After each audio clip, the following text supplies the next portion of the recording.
Bienvenue sur la plateforme francophone de l'église Destiny Church. Mon nom est Jourdan Kawamioko. Je vous invite à suivre la suite de notre enseignement sur la grâce astronomique et je vous retrouve à la fin. Restez bénis. Encore une fois, bienvenue sur la plateforme francophone de l'église Destiny Church.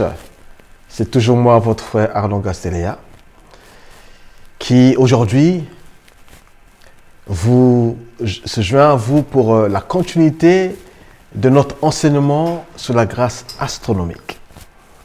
Ce soir, nous entamons la 13e partie de notre message. Oui, la 13e partie, ça fait déjà 3 éditions, 13 d'abord, des éditions de cet enseignement, que nous pensons ne pas être si lent en fait.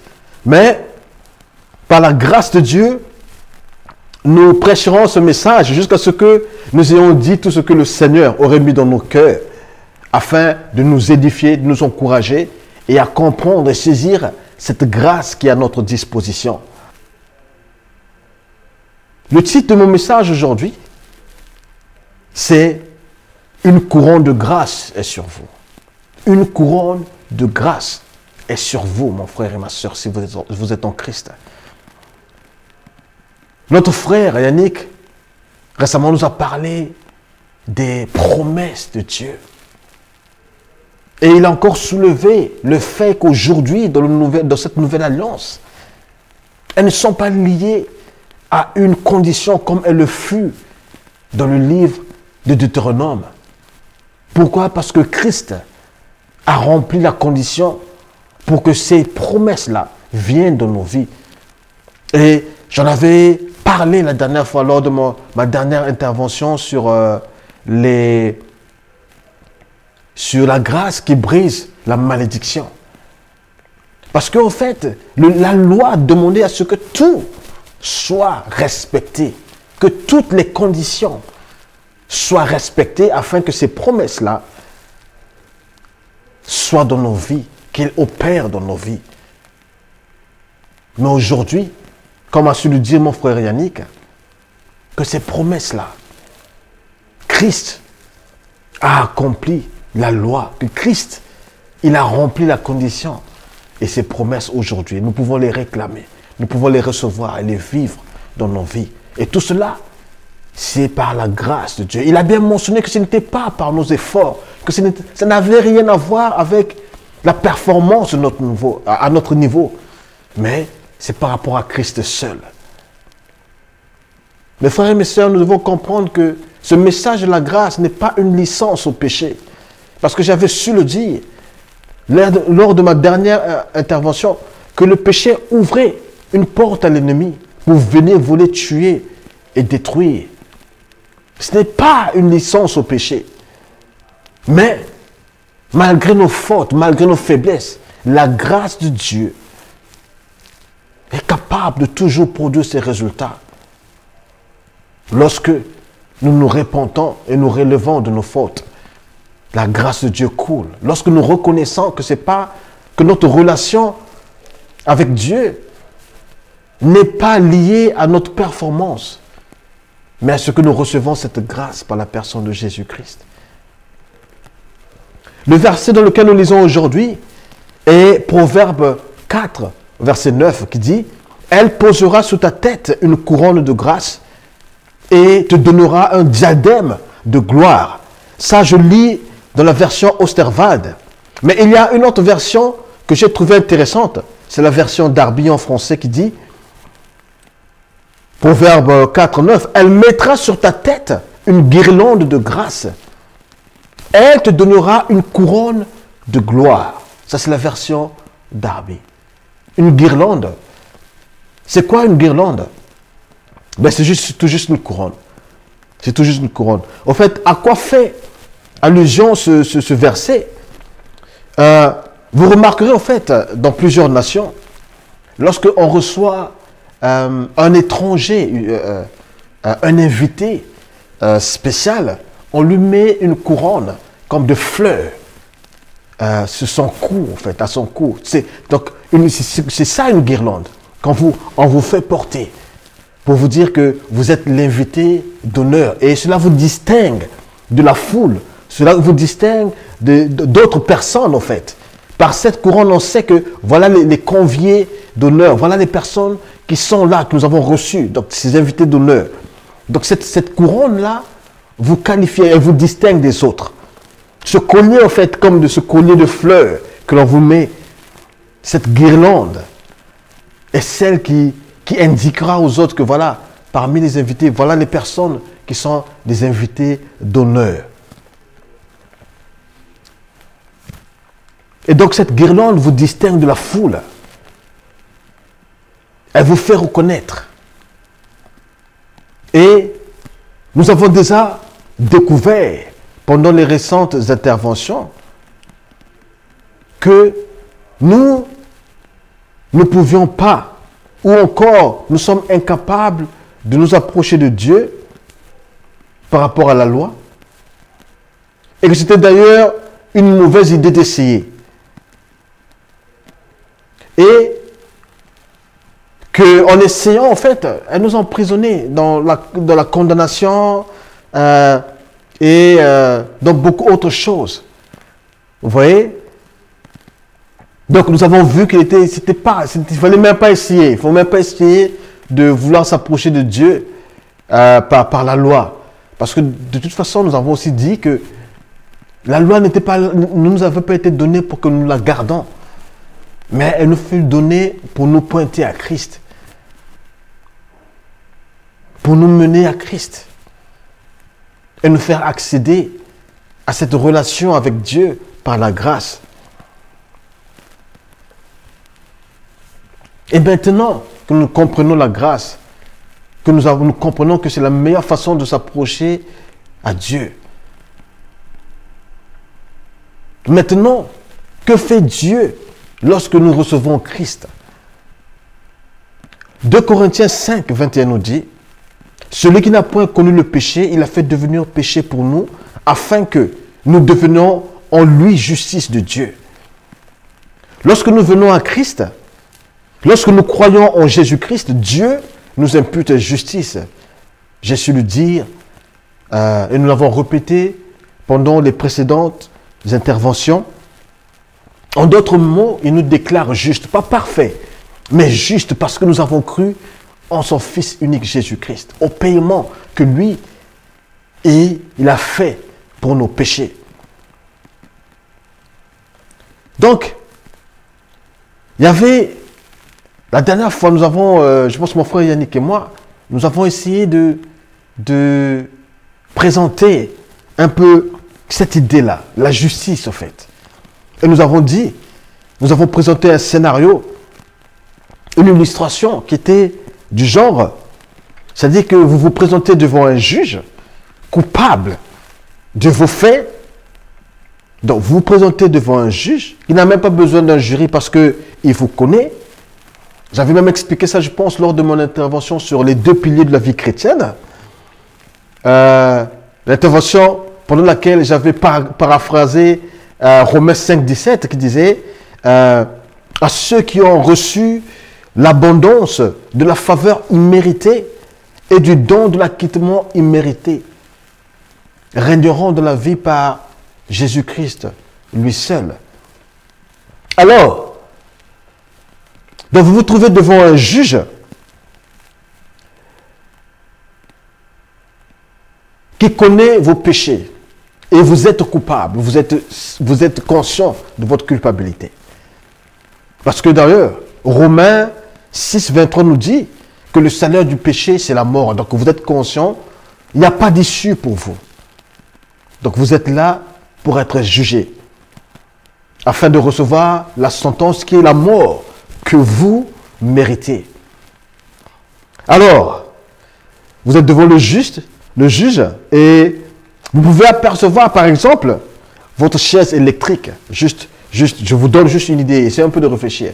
Qu'une chaise électrique est en train d'être préparée pour vous. Donc, vous pouvez apercevoir cette chaise électrique et vous savez que c'est ce qui vous attend. Ok? Alors, pendant que donc le juge est en train de regarder votre dossier, on lui dit, monsieur le juge, la chaise elle est prête. Et donc vous êtes conscient que c'est bon, il n'y a rien à faire pour vous. Que cette chaise-là, c'est pour vous. Et Vous ne pouvez rien faire. Alors, il n'y a pas d'espoir. Mais subitement, le juge se sort de surprise. Pourquoi? Parce qu'il a lu sur votre dossier, peut-être en rouge, a cru en Jésus-Christ. Il relève la tête et il vous regarde dans les yeux en vous posant la question de savoir, avez-vous cru en Jésus-Christ? Avec toute crainte, parce que vous savez que bon, il n'y a pas d'issue. Il vous pose cette question, donc vous peut-être dans votre tête, c'est du genre, ouais, qu'est-ce que j'ai encore fait? Timidement, avec toute crainte, vous répondez, oui, monsieur le juge, j'ai cru en Jésus-Christ.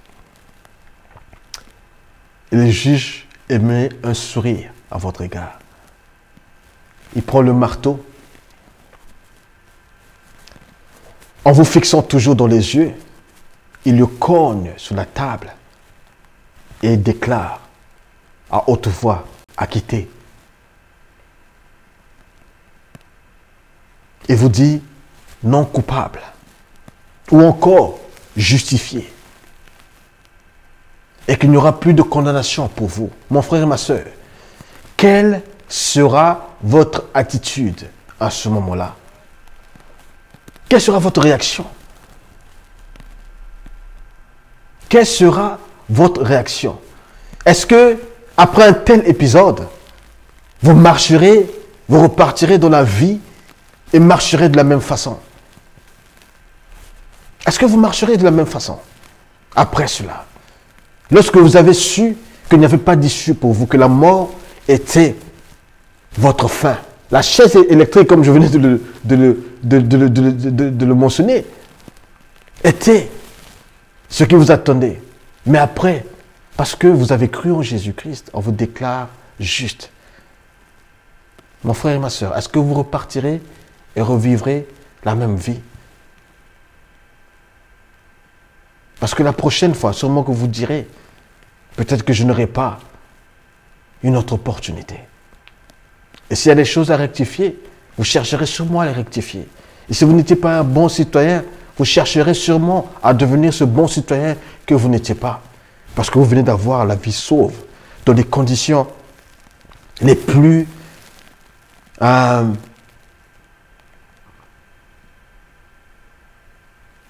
mystérieuses, dans des conditions impossibles. Vous avez trouvé grâce. Vous avez été secouru. Alléluia. Une fois que vous êtes justifié, donc déclaré non coupable d'un délit quelconque, vous êtes en quelque sorte restauré de vos droits. Vos droits dont vous étiez sûrement privé. Et c'est exactement dans cette illustration-là, le don de la justice. C'est ce que fait le don de la justice, au fait, que nous avons reçu. Le don de la justice nous donne accès au trône de la grâce. Le don de la justice nous donne le droit des enfants de Dieu. Il nous donne une position qui est en Christ. Ça, c'est le don de la justice qui le fait. Où Dieu vous déclare non coupable, justifié, pas parfait, mais justifié. Et cette justice nous est imputée.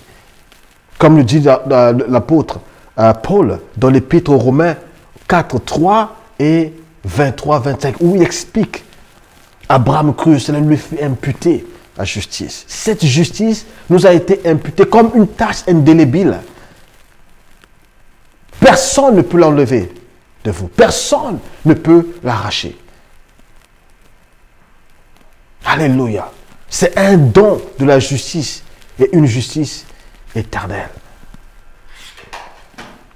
Et comme je le disais, mes frères, vous savez, de la même façon que la loi est radicale dans ses propos et dans son observation, la grâce aussi est radicale dans ses propos et dans son observation.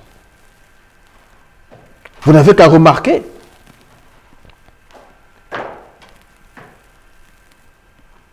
La grâce, elle est radicale. La loi, elle est radicale. Et voilà pourquoi, en fait, les deux ne peuvent pas être mélangés. Voilà pourquoi nous ne pouvons pas mélanger, en fin de compte, ces deux concepts. Parce qu'ils sont radicalement opposés. Nous voyons même que lorsque la grâce de Dieu manifestée en Jésus-Christ dit « Aimez vos ennemis, priez pour ceux qui vous persécutent », à ceux qui ont longtemps entendu, eux pour eux et don pour don, il y eut confrontation. La grâce est radicale dans ses propos, de la même façon que la loi est radicale dans ses propos. La loi dit eux pour eux, don pour don. La grâce par la personne de Jésus-Christ dit, priez pour vos ennemis, aimez ceux qui vous persécutent. Totalement opposé. Lorsque la grâce de Dieu guérissait les malades pendant le sabbat, alors que la loi disait qu'il ne fallait rien faire pendant le sabbat, qu'il fallait le garder, les gens étaient peut-être punis même de mort si vous faites quoi que ce soit pendant le sabbat. Ben, il était juste question de se débarrasser. Il fallait juste se débarrasser de cela parce qu'elle était contrairement opposée à la loi. Or, ils ne savaient pas qu'en se débarrassant d'elle, mon frère et ma soeur, en Israël, c'est dans le monde que se propagerait cette grâce pour atteindre votre vie et la mienne. Alléluia. La Bible nous dit que Christ est mort pour nos péchés et il est ressuscité pour notre justification. Et c'est ce qu'il fait pour nous et en nous. Et il fait que manifester sa justice afin que nous puissions marcher avec assurance dans ce monde, que Dieu nous aime, que nous sommes aimés de Dieu. Lorsque nous venons à Christ, Dieu met sur nous une couronne de grâce qui nous distingue de celle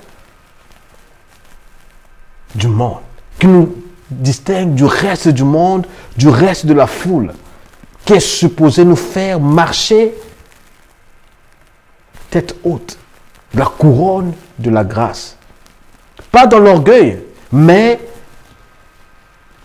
avec des privilèges, avec ce privilège d'être enfant de Dieu, le privilège de la grâce de Dieu sur nos vies, comme des invités d'honneur de Dieu. Comme je venais de le dire, cette coutume dans certaines nations où on vous met une couronne de fleurs sur votre tête, sur votre cou en fait, pour vous distinguer des autres, pour dire que vous êtes un invité d'honneur. Lorsque nous venons à Christ, c'est de la même façon que Dieu nous traite. Il met une couronne de grâce sur nous, qui nous ouvre les portes de son amour, les portes de sa bienveillance, les portes de sa compassion. Alléluia. Donc Proverbe 4, 9 dit qu'elle mettra. Elle mettra. Alors, on se dit, quelle est cette femme? De quelle femme parle peut-être ce verset? Non. Mais en fait, en lisant à partir du début, vous verrez que ce proverbe parle de la sagesse. Que la sagesse de Dieu, la sagesse mettra une personne qui a la sagesse, qui est sage. En fait, la sagesse mettra sur elle cette couronne, ce diadème de gloire. Donc ce proverbe personnifie la sagesse. Alléluia. Mais maintenant, nous remarquons que ce verset dit qu'elle te donnera un diadème de gloire. Qui met un diadème? Le diadème est porté par une personne qui règne. Et cela se lie au fait au verset clé de cet enseignement qui est Romains 5, 17 qui parle de régner dans la vie que ceux qui recevront la grâce, l'abondance de la grâce du temps, régneront. Donc il y a un diadème sur votre vie. Il y a une couronne de grâce sur votre vie qui vous fait régner sur les circonstances. Alléluia. Parlons de sagesse. Que nous révèlent les Écritures sur Jésus-Christ? Dans le Nouveau Testament, nous lisons dans 1 Corinthiens 1, 30. Or, c'est par lui que vous êtes en Jésus-Christ, lequel, de la part de Dieu, a été fait pour nous sagesse, justice et sanctification et rédemption. Jésus a été fait pour nous sagesse. Alléluia. Ce verset dit que Jésus a été fait pour nous sagesse, donc il est notre sagesse. Et donc, lorsqu'il vient dans notre vie, il dépose sur nous une guirlande ou une couronne de grâce qui met à notre disposition tout ce qu'il est, tout ce qu'il a et nous distingue du monde. Mon frère, lorsque Dieu vient, il vient dans nos vies avec toute sa grâce. Ses promesses sont à notre disposition. Alléluia.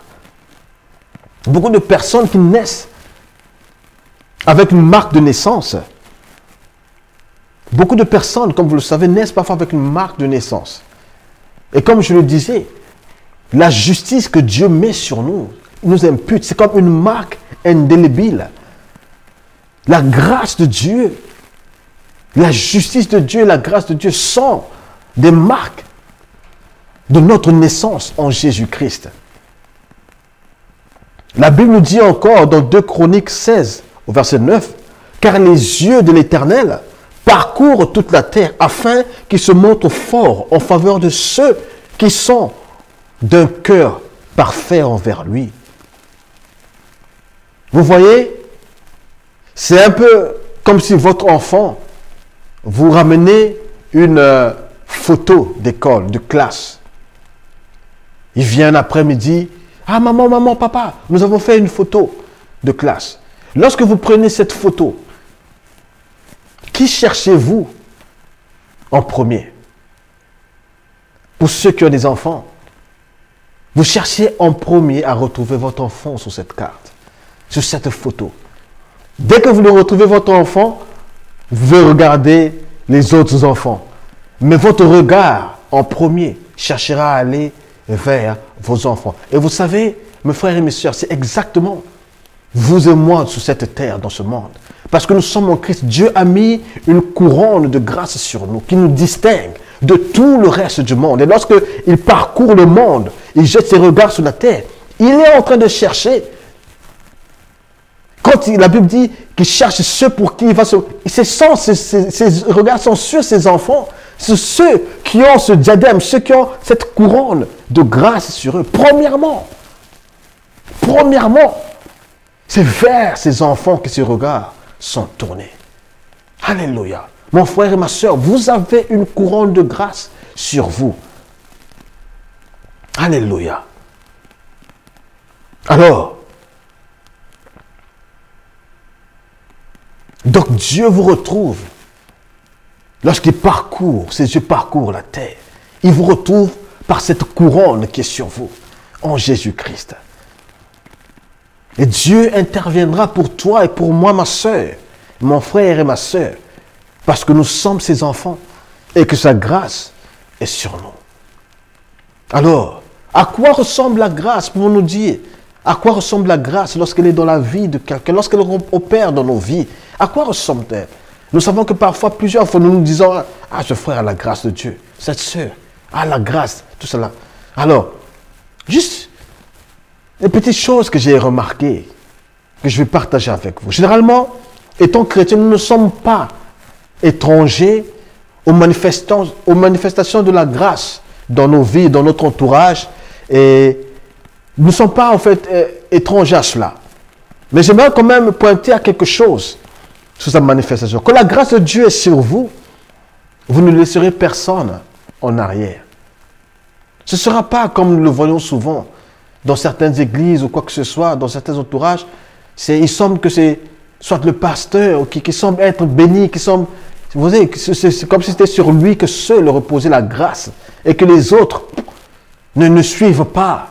Non, mais la grâce de Dieu, quand elle est sur vous, elle ne laissera personne derrière. Nous lisons dans Actes 4, 33, qui dit, les apôtres rendaient avec beaucoup de force témoignage de la résurrection du Seigneur Jésus-Christ. Et une grande grâce reposait sur eux tous. Lorsque nous lisons le livre des Actes, nous voyons comment est-ce que la grâce opérait dans la communauté. La grâce opérait dans la communauté. Nous voyons si bien au point où les chrétiens étaient reconnus par la grâce. Parce qu'il y avait une certaine grâce. Vous savez, Jésus a dit, c'est en vous aimant les uns les autres que l'on vous reconnaîtra que vous êtes mes disciples. Mon frère et ma soeur, dans le livre des Actes, ils étaient reconnus parce qu'il y avait une certaine grâce. Personne n'était laissé. Ils se partageaient tout. Ils se partageaient tout. Ils prenaient soin des pauvres. Nous lisons comment est-ce qu'ils vendaient leurs propriétés pour venir mettre l'argent aux pieds des apôtres, afin que cela soit distribué dans la communauté, dans leur communauté. Donc, personne n'était laissé.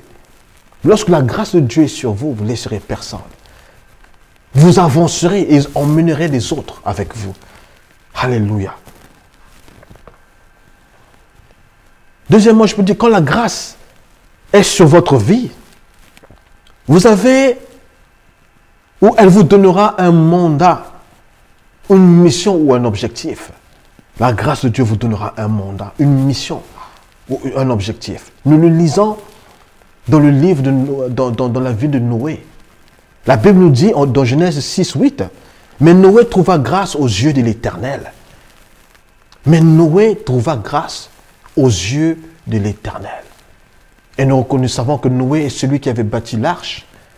En fait, cette arche n'était aussi qu'une préfiguration de la personne de Jésus-Christ. Alléluia. Noé avait eu un mandat, il avait eu une mission, il avait eu un objectif. Pendant 120 ans, il se réveillait chaque jour avec un objectif que Dieu lui avait donné. La grâce de Dieu vous donne un objectif, mon frère et ma soeur. Alléluia. Que pensez-vous? Qu'est-ce qui brûle en vous? Quel est ce don que Dieu a mis en vous? Quelle est cette chose qui vous caractérise, qui vous fait réveiller, qui est sur le point de vous réveiller chaque matin, pour laquelle vous réveillez avec une certaine patience? Passion, je voulais dire. Quelle est cette chose? Quelle est cette mission qui brûle dans votre cœur, mon frère et ma soeur? Quand la grâce de Dieu est sur vous, elle vous donne un mandat. Elle vous dirige, elle vous donne une mission et un objectif clair que vous allez poursuivre dans votre vie.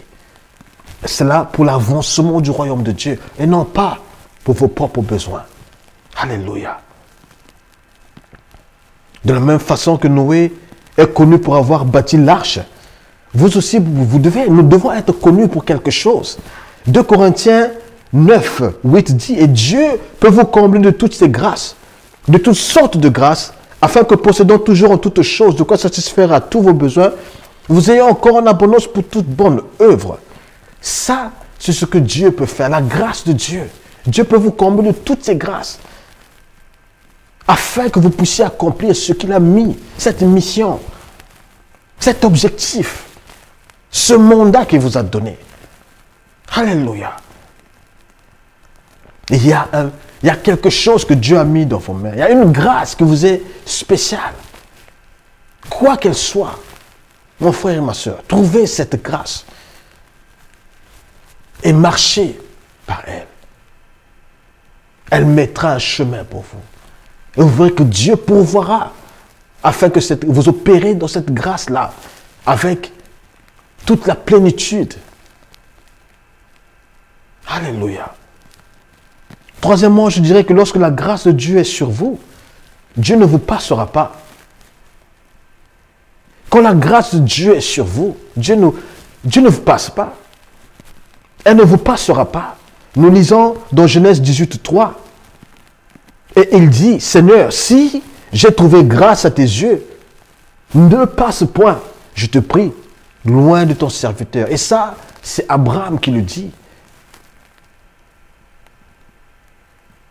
Lorsqu'un après-midi, il vit 3 personnes en train de passer,